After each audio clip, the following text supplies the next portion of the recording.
தாய்மானவர் திட்டத்தோடைய பெயரை மாற்றி பொது விநியோக திட்டம் வச்சிருக்காங்க. ஆகஸ்ட் மாதத்துலேருந்து இனிமேல் அந்த பேர் தான் அழைக்கப்படும் அரசு சொல்லிட்டு சொல்கிறாங்க. இது முதல் திட்டம் இல்லை. விடியல் பயணத்தோட திட்டத்தை மகளிர் பயணம் மாற்றினாங்க. காலை உணவு திட்டத்துக்கு பேரை வந்து மாற்றினாங்க. இப்படி தொடர்ச்சியாக ஒவ்வொரு திட்டத்துக்கான பேரை மாற்றிட்டே இருக்காங்க. எப்படி பார்க்குறீங்க? அதாவது இந்த ஆட்சி அமைந்ததிலிருந்து உருப்படியாக எதுவும் செய்யவில்லை. செய்வதற்குரிய எந்த திட்டமும் கையில் இல்லை. காரணம், இவர்களுக்கு ஆட்சிக்கு வருவோன்ற நம்பிக்கையே இல்லை. ஏதோ ஒரு குருட்டாந்தசியாக ஆட்சி வந்துடுது. அதனால் ஆட்சி நடத்துகிறதுக்கு எந்த விதமான திட்டமும் இல்லை. அவரிடத்தில் எந்த விதமான ஒரு யோசனையும் இல்லை. ஆகவே எப்படியோ ஒரு ஆக்சிடெண்ட்டில் வந்துட்டாங்க. விபத்தின் காரணமாக வந்த காரணத்தினால் இந்த 2 மாத காலமாக ஒன்றுமே செய்ய முடியல. ஒவ்வொரு பேராக மாற்றிக்கிட்டு இருக்காரு. சட்டசபையில் கூட பேசும்போது சொன்னார், அப்பாவை காணாங்க. இப்போ அப்பாவை ஒவ்வொரு திட்டத்திலையும் மக்கள் பார்க்குறாங்க. பேர் மாற்றினார், விடியற் பயணம்னு மாற்றினார். அந்த விடியற் பயணத்தை விடியல்னு எடுத்துட்டார். மகளிர் பயணம் ஏற்கனவே மகளிர் பேருந்துன்னு ரொம்ப காலங்காலமாக இருக்குது. காலங்காலமாக இப்போ தமிழ்நாட்டார் போக்குவரத்து கழகத்தில் மகளிருக்குன்னு தனி பஸ் இருக்குது. அதனால் அதை மாற்றினார். இப்படி ஒவ்வொரு பேராக மாற்றினார். காலை உணவு திட்டம், தளபதி மு.க. ஸ்டாலினுடைய பெயர் உலகம் பூரம் புகழ்பெற்றது. இதை பார்த்து கனடாவிலும் மற்ற வெளிநாட்டிலே கூட அதை பின்பற்றினார்கள். ஆக இந்த திட்டம் மக்கள் மத்தியில் போய் சேர்ந்திருக்கிறதுனால அதில் பெருந்தலைவர் காமராஜருடைய பெயரை வச்சுருக்காங்க. எங்களுக்கு ஒன்றும் காமராஜர் விரோதி அல்ல. ஆனால் அந்த திட்டத்தை கொண்டு வந்தது யார் என்பது ஒவ்வொரு குழந்தைக்கும் தெரியும். சாப்பிடும்போது கூட கலைஞருக்கு தளபதி கொடுத்தது தலைமை சாப்பாடுன்னு தான் சாப்பிட்ற குழந்தைங்க சொல்லுது. அதனால் ஒரு திட்டத்தினுடைய பெயரை மாற்றுவதால் அவரை மறைத்து விடும் என்று கருதினால் அதை விட முட்டாள்தனம் வேறு ஒன்றுமே கிடையாது. காரணம், பழமொழி சொல்லுவாங்க, ரோஜாவை எப்பெயரிட்டாலும் அதனுடைய புகழ் மாறாது வந்தாது. அதுபோல் தளபதி மு.க. ஸ்டாலினுடைய திட்டங்கள் ஒவ்வொன்றும் மக்கள் மத்தியிலே இன்றைக்கி நிற்கிது. அவருடைய பெயரை தான் சொல்கிறாங்க. அது நாள் முதல்வன் திட்டமாக இருந்தாலும் சரி, அந்த நாள் முதல்வன் திட்டத்தால் தேர்தல் முடி வந்த பிறகு ஒரு ஆட்டோக்காரங்க டிவியில் பேட்டி கொடுத்ததான் நான் பார்த்தேன். இந்த திட்டத்தினால என்னுடைய பையன் படித்து ஃப்ரான்ஸில் இன்றைக்கி வேலை செய்கிறான் என்று தளபதி நினைவு கூர்ந்து கண்ணீர் வடிக்க சொன்னார். இந்த மாதிரி ஒவ்வொரு திட்டத்தினுடைய பயணம் மக்கள் உணர ஆரம்பித்து விட்டார்கள். அதே போல் இந்த தாய்மானவர் திட்டம் என்பத பெயர் எவ்வளோ உன்னதமான பெயர். இது யாருக்கு கொடுத்தாங்க? இதுவரையில் தமிழ்நாட்டில் நாங்கள் தேர்தல் வாக்குறுதியாக கொடுக்கல. திமுக சார்பில் இப்படி வந்தோன்னு நாங்கள் செய்வோம்னு சொல்லலை. ஆனால் ஒவ்வொன்றையும் தளபதி மு.க. ஸ்டாலின் பார்த்து செய்தார்.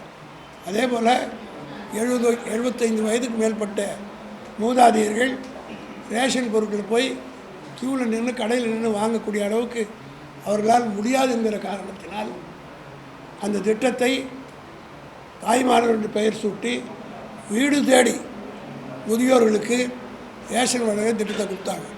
முதல்ல 75 வயசுன்னு வச்சார். அப்புறம் 70ன்னு குறைத்து 65 வயது வரையில் குறைத்து அது இன்றைக்கு பல தாய்மார்கள், வயசானவங்க, யாருடைய குழந்தை குட்டி இல்லாதவங்க வெறும் ரேஷன் கார்டு மத்திய நம்பி இருக்கக்கூடியவர்களால் வீடு தேடி கதவு தட்டி கொடுத்தபோது எல்லோரும் மகிழ்ச்சியாக அதை ஏற்றுக்கொண்டார்கள்.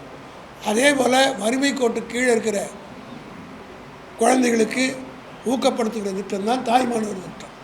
இந்த தாய்மானவர் திட்டம் எப்படின்னா தாய் உள்ளத்தோடு செய்கிறவங்க. இது தாயோடு தந்தையோடு இருக்கிறவங்களுக்கு, மற்றவங்களுக்கு அது மாதிரி இருக்கிறவங்களுக்கு தான் தாய் பாசம் தெரிந்தவங்களுக்குலாம் அதனுடைய அருமை தெரியும். அதை தெரியாமல் இன்றைக்கு மாற்றிருக்கிறார்கள். ஆனால் தமிழ்நாட்டு மக்கள் இதெல்லாம் கூர்ந்து கவனித்து கொண்டிருக்கிறார்கள். எந்த பெயரை மாற்றினாலும் நீங்கள் மாற்ற மு.க. ஸ்டாலின் பேர் தான் சொல்லுவாங்க.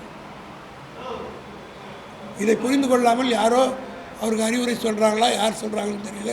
இதை கேட்டு செய்து கொண்டிருக்கிறார். நிச்சயமாக இதெல்லாம் அவருக்கு நெகட்டிவாக தான் ஆக போகுது.